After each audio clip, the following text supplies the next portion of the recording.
भगवान श्री कृष्ण के बाल्यावस्था से कई लीलाएं और कथाएं प्रचलित हैं। कई कथाओं में कृष्ण के मित्रों का जिक्र भी किया गया है। श्री कृष्ण के कई मित्र थे। उनके सखा मंडली में मधुमंगल, सुबाहु, सुबल, भद्र, सुभद्र, मणिभद्र, भोज, तो कृष्ण, बौथप, सुदामा, मधुकंड, अर्जुन, विशाल, रसाल, मकरंद, सदानंद, चंद्रहास, बाकुल, शार्द, बुद्धिप्रकाश जैसे कई मित्र थे। इन्हीं में एक थे सुदामा, जो कि कृष्ण के खास और प्रिय मित्र थे। कृष्ण और सुदामा की मित्रता एक मिसाल है। बचपन के दिनों में ही कृष्ण ने सुदामा को वचन देते हुए कहा था कि मित्र, तुम जब भी संकट में खुद को पाओ मुझे याद करना, मैं जरूर अपनी मित्रता निभाऊंगा। और बाद में श्री कृष्ण ने अपना वचन भी निभाया।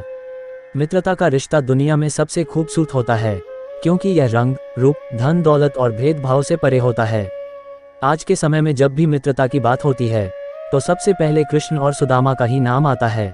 कृष्ण और सुदामा से जुड़ी कई कहानियों में एक है ये कहानी। बाल्यकाल में भले ही कृष्ण, सुदामा और अन्य मित्र एक साथ पढ़ते थे, लेकिन एक समय ऐसा आया कि जब श्री कृष्ण द्वारका के राजा बन गए और उनके मित्र सुदामा इतने गरीब हो गए कि भोजन की व्यवस्था करना भी कठिन हो गया।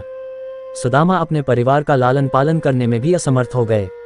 तब सुदामा की पत्नी सुशीला ने उन्हें द्वारका जाकर द्वारकाधीश श्री कृष्ण से मदद मांगने को कहा। सुशीला की बात सुनकर सुदामा थोड़ा हिचकिचाए, लेकिन सुदामा के पास इसके अलावा अन्य कोई रास्ता भी नहीं बचा था। इसलिए वे मदद मांगने के लिए श्री कृष्ण के पास जाने को तैयार हो गए और 3 मुट्ठी चावल भेंट लेकर सुदामा द्वारका के लिए निकल पड़े।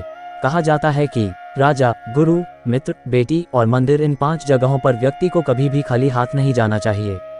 यही सोचकर सुशीला पड़ोस से 3 मुट्ठी चावल मांग कर लाए और इसे पोटली में भरकर सुदामा को देते हुए कहा कि इसे कन्हैया को भेंट कर दे। सुदामा जब द्वारका नगरी में श्री कृष्ण के महल पहुंचे तो महल के बाहर खड़े द्वारपालों ने सुदामा को हीन भावना से देखते हुए पूछा कि वह यहाँ किस लिए आए हैं। जब सुदामा ने अपना परिचय दिया और कहा कि वे कृष्ण के मित्र हैं, तो द्वारपालों ने भीतर जाकर यह बात कृष्ण को बताई। कृष्ण अपने मित्र सुदामा के आने का संदेश पाकर महल से द्वार के पास दौड़े दौड़े आ गए और सखा सुदामा को गले से लगा लिया। इसके बाद श्री कृष्ण ने सुदामा को महल के भीतर ले गए और उन्हें अपने राजसिंहासन पर बैठाकर अपने आंसुओं से उनके चरण धोए।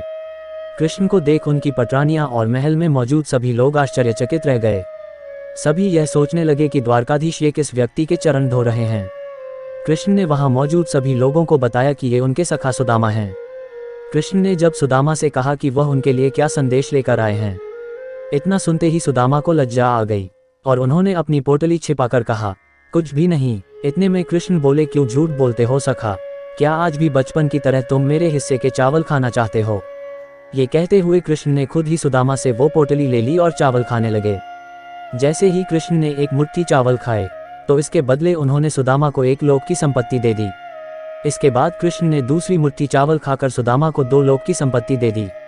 लेकिन कृष्ण तीसरी मुट्ठी चावल खाने जा ही रहे थे कि रुक्मणी उन्हें रोकते हुए बोली, प्रभु, यदि आप 3 लोक की संपत्ति इन्हें दे देंगे तो अन्य सब जीव और देवता कहाँ जाएंगे। रुक्मणी की बात सुन कृष्ण रुक गए। इस तरह कृष्ण ने सुदामा की मदद की और प्रेमपूर्वक उन्हें विदा किया। दोस्तों, ऐसे ही मनमोहक कहानियां देखने और सुनने के लिए मेरे इस चैनल को सब्सक्राइब जरूर करें।